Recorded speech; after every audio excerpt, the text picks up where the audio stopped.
नमस्कार. आपण पाहतात सामान्य जनतेचा आवाज NDTV न्यायाची डरकाळी न्यूज चॅनल.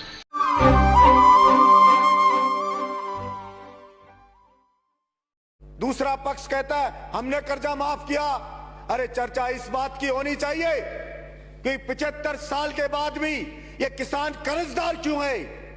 कोई भीख नहीं मांग रहा आपसे कि उसको कर्जा के जरा सा माफ कर दिया. ऐसे दिखाया जाता है पता नहीं क्या कर दिया. सभापति महोदय, जब तक उसकी फसल का दाम नहीं मिलेगा तब तक उसकी स्थिति सुधर नहीं सकती. जब तक उसके खेत को पानी नहीं मिलेगा, उसे बिजली समय पर नहीं मिलेगी, उसे बीज खाद नहीं मिलेगा, तब तक अपन केवल सहानुभूति नहीं बटोर सकते कि हमने कर्जा जरा सा माफ कर दिया. ऊंट के मुंह में जी रहा है वो. सभापति महोदय, मैं कुछ आंकड़े रखना चाहता हूं सदन में. 1967 में आईएएस की सैलरी हुआ करती थी 250 रुपए, जो आज वो 3 से 3.5 लाख रुपया महीना हो गई है. और वही 1967 में डीजल होता था सभापति महोदय 20 पैसे लीटर, और आज वो 100 रुपए लीटर हो गया है. सभापति महोदय, सोना होता था 200 रुपए का 10 ग्राम 1 तोड़ा, आज वो 60,000 रुपए हो गया है. और गेहूं था 70 रुपए का क्विंटल, जो आज 1800 रुपए क्विंटल में बिक रहा है. यानी कि आईएएस की बढ़ोतरी सैलरी में कितनी हुई? 1500 गुना. डीजल में बढ़ोतरी कितनी हो गई? 500 गुना. सोने में बढ़ोतरी कितनी होगी? 300 गुना. और किसान के गेहूं की फसल की कीमत कितनी बढ़ी? मात्र 25 गुना. अब कहां 1500 गुना और कहां 25 गुना. भला वो कैसे उसकी स्थिति सुधर सकती है? हर चीज की महंगाई बढ़ गई है. कृषि के उपकरण है, उनकी महंगाई बढ़ गई है, लेकिन उसकी फसल को नहीं खरीदती सरकारें. अब गेहूं पे 10% बढ़ाई है, 200 ये कह दिया कि 2110 रुपए. सभापति महोदय, हमारे मंत्री जी हैं, खुद किसान हैं, वो जानते हैं कि खर्चा गेहूं पे 1 बीघा का खर्चा किसान का आता है 1800 रुपया बीघा पे आता है. 18 जैसे एक जो क्विंटल पर 1800 और 18,000 रुपया 1 बीघा पे आता है. मात्र 10 क्विंटल के लगभग गेहूं पैदा होता है. जो 1800 के हिसाब से बेचे तो 18,000 का हुआ, उसका खर्चा भी 18,000 आता है, पैदा भी 18,000 हो रहा है. तो उसकी स्थिति भला कैसे सुधरेगी? सरसों की फसल करो तो उसके ऊपर भी वही 11,000 के समथिंग खर्चा आ जाता है, और वो बिकती है तो वही 18,000 20,000, और कभी पाड़ा पड़ गया तो बर्बाद हो गया. गेहूं में अगर हवा चल गई, गिर गया गेहूं तो बर्बाद हो गया. तो भला वो किसान कैसे बेचारा उठ सकता है? और सिर्फ बातें होती है किसान की.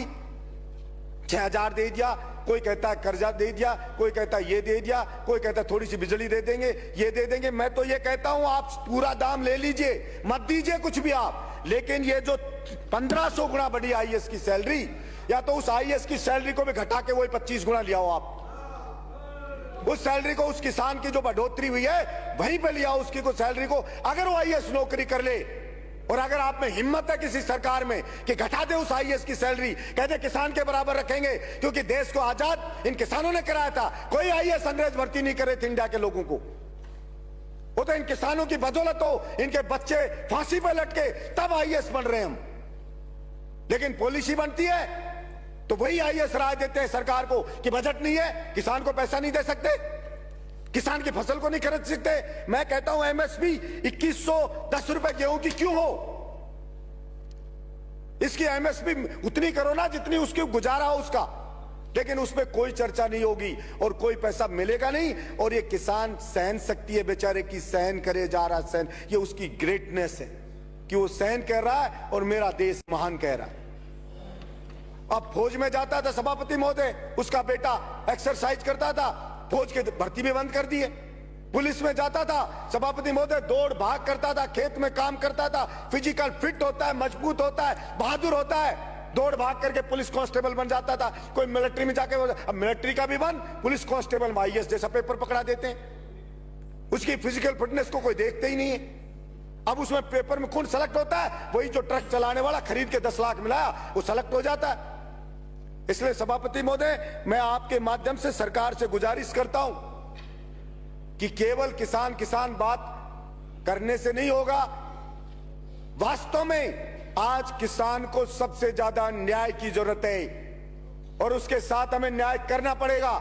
नहीं वो किसान के बच्चे जो अंग्रेजों से लड़े थे, जिस दिन उसने ठान लिया उस दिन फिर आप सोचना क्या हाल होगा। इसलिए मैं समझता हूं उठा उठा के फेंक देंगे और होगा क्या, मूली की तरह पाड़ पाड़ के फेंक देंगे आपको, और क्या होगा, ये होगा। इसलिए कभी कभी उस किसान की हिम्मत को ना ललकारे सरकार कि वो लड़ नहीं सकता या अपना हक हासिल नहीं कर सकता। वो तो अपने देश में आस्था रखता है तो सहन करे जा रहा है। और ये सभापति महोदय, मैं बात करूंगा जैसे आवारा पशुओं की, ये एक बड़ा आंदोलन इन आवारा पशुओं के लिए भी होगा। किसान की फसल को खा रहे हैं ये रोजड़े, सुअर, आवारा। और मैंने पहले भी कहा, अरे आदमियों की नसबंदी करते हो, इनकी नसबंदी करके ही रोक दो। हम छोटे बच्चे थे तो बछड़ों की नसबंदी करवाता था किसान। आवारा ये जब नंदी है उनकी नसबंदी कर दो। और गाय को अगर सच में बचाना चाहते हो, आप गौशाला में अनुदान देते हो, किसान को दो ना अनुदान कि वो घर पे गाय को पाले। हम अनुदान देंगे तो किसान की स्थिति भी सुधरेगी और हमारी गाय माता भी बचेगी। लेकिन किसान को तो देना नहीं चाहते, क्योंकि सब जानते हैं अगर उसके पास, अगर उसकी रोटी पेट में आ गई, उसको थोड़ा जीने का मिल गया तो सोचने लग जाएगा वो कि कौन क्या कर रहा है। वो आईएएस हजारों करोड़ रुपए खा रहे, फिर भी 1500 गुना सैलरी बढ़ा रहे हो। जाके देखो एक आईएएस बनता है तब क्या घर होता है उसका, और 5 साल बाद देखो उसके बच्चे मर्सिडीज में घूमते हैं, विदेश में पढ़ते हैं। क्या कभी सरकार ने पूछा है कि कहां से आ गया है पैसा? फार्म हाउस है बड़े बड़े, और बड़े बड़े मंत्री जाते हैं और जाकर फार्म हाउस में उसके पार्टी करके आ जाते। कभी पूछा किसी ने कि ये कहां से लिया आया? लेकिन कोई नहीं पूछा जाता।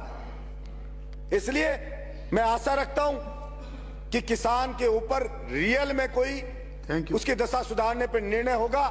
धन्यवाद सभापति।